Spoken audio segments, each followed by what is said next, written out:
परिषद व पंचायत समिती निवडणुकांच्या पार्श्वभूमीवर शिवसेनेच्या प्रचाराला वेग आला असून आडूळ जिल्हा परिषद गट व पंचायत समिती गणातील उमेदवारांच्या प्रचाराचा शुभारंभ खासदार संदीपान पाटील भुमरे व आमदार विलासबापू भुमरे यांच्या हस्ते जल्लोषात पार पडला। यावेळी बोलताना खासदार भुमरे यांनी विरोधकांवर जोरदार हल्लाबोल करत शिवसेनेची भूमिका स्पष्ट शब्दांत मांडली। शिवसेना ही केवळ घोषणा देणारी नाही तर प्रत्यक्ष काम करणारी चळवळ आहे। संकटाच्या प्रत्येक क्षणी शिवसेनेचा कार्यकर्ता सामान्य जनतेच्या पाठीशी उभा राहिला आहे, असे त्यांनी ठामपणे सांगितले। विरोधकांवर टीका करताना ते म्हणाले, ज्यांच्याकडे कामाचा लेखाजोखा नाही तेच आज खोट्या आरोपांचे राजकारण करत आहेत। केवळ पक्ष बदलून स्वतःचा फायदा पाहणाऱ्यांनी आम्हाला विकास शिकवू नये। जनतेने पाहिले आहे की कोण काम करतो आणि कोण फक्त आरोप करतो। येणारी निवडणूक ही अफवा व आरोपांवर नव्हे तर विकास कामांच्या जोरावरच लढली जाईल असा स्पष्ट इशाराही त्यांनी दिला।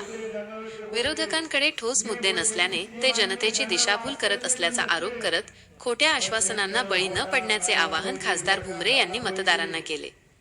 तसेच 5 फेब्रुवारी रोजी होणाऱ्या मतदानात शिवसेनेच्या अधिकृत धनुष्यबाण चिन्हासमोरील बटण दाबून आडूळ जिल्हा परिषद गटाच्या उमेदवार रुपाली अभिजित तवार, आडूळ पंचायत समिती गणाच्या उमेदवार काजबाई भाऊसाहेब कोल्हे व बालानगर पंचायत समिती गणाच्या उमेदवार सौ नर्मदा तात्यासाहेब नलावडे यांना प्रचंड बहुमताने विजयी करण्याचे आवाहन केले। दरम्यान प्रचार सभा सुरू असताना मुस्लिम समाज बांधवांची आजान सुरू होताच खासदार भुमरे यांनी आपले भाषण थांबवून सामाजिक सलोखा व सर्वधर्म समभावाचा संदेश दिला, याची उपस्थितांनी दखल घेतली। त्यानंतर त्यांनी आडूळ व परिसरात शिवसेनेच्या माध्यमातून झालेल्या विविध विकास कामांचा सविस्तर आढावा मांडला। या सभेला आमदार विलासबापू भुमरे, नगराध्यक्ष भूषण कावसानकर, राजेंद्र तांबे, तालुका महिला संघटक ज्योतिताई पठाडे, रुस्तुमराव पाटील वाघ, हाजी मुक्तार, मौलाना, जाहीर भाई यांच्यासह गटातील तिन्ही उमेदवार व अनेक मान्यवर उपस्थित होते। यावेळी अनेक कार्यकर्त्यांनी विरोधकांना सोडून शिवसेनेत जाहीर प्रवेश केला।